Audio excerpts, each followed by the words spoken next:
Hello everyone, I am Gyan and you are watching the second session of Java and Web, variables, data types and operators. We already have discussed about variables in Java in very layman style. In this video we will see variables in Java in more detail. This is the slide from the first video of this session. A and B are two containers which can contain whole numbers. These containers are called variables. Number 2 get assigned to a variable A. Number 3 get assigned to variable B. Location for these two variables A and B gets created in the memory and contains 2 in A and 3 in B. Adds whatever contained by A and B and stores it to the variable C.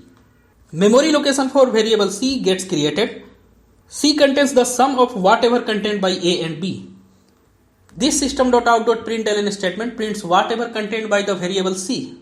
Variables are names of memory locations. Variables can contain data or the address of other memory location where the data is actually present. Let us see meaning of these 2 points. When a variable contains data itself, then the variable is called primitive variable. As you can see here, when we write int a is equal to 2, then the variable a becomes a primitive variable because int is a primitive data type. Here the variable name a represents the memory location and this memory location contains the value 2. That's why whenever we write int a is equal to 2, 2 itself get assigned to a memory location whose name is a. When a variable contains the reference or address to the other memory location where the actual data is present, then this variable is called the reference variable. Reference variables are also called non-primitive variables. This is the example of reference variable. Name of the memory location means name of the variable is a. The value stored in that location is the address of a memory location which contains the real data of our need. We need 2 as a real data, but 2 itself is not contained by the variable a. Instead, the 2 gets stored somewhere else in the memory and address of the memory which contains the 2. That address gets stored by the variable a. Here variable a is the reference variable or non-primitive variable.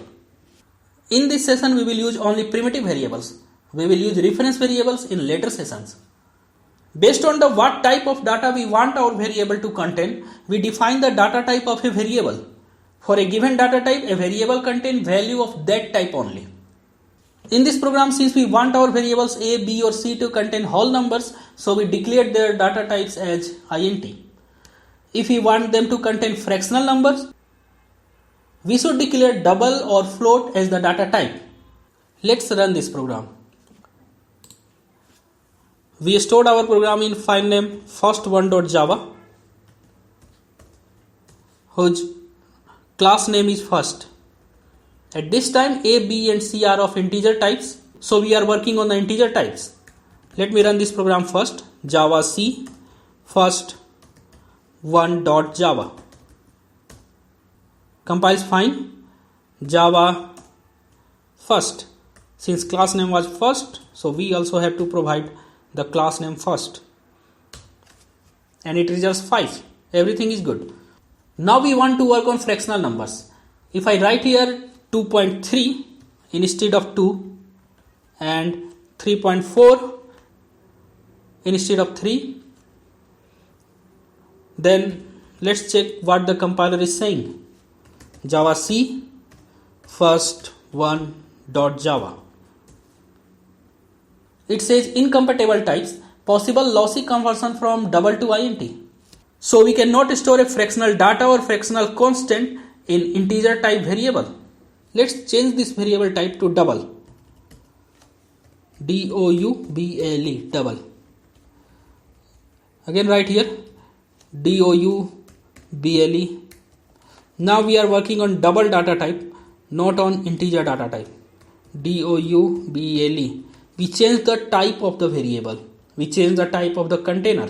Now it will store a data of different type.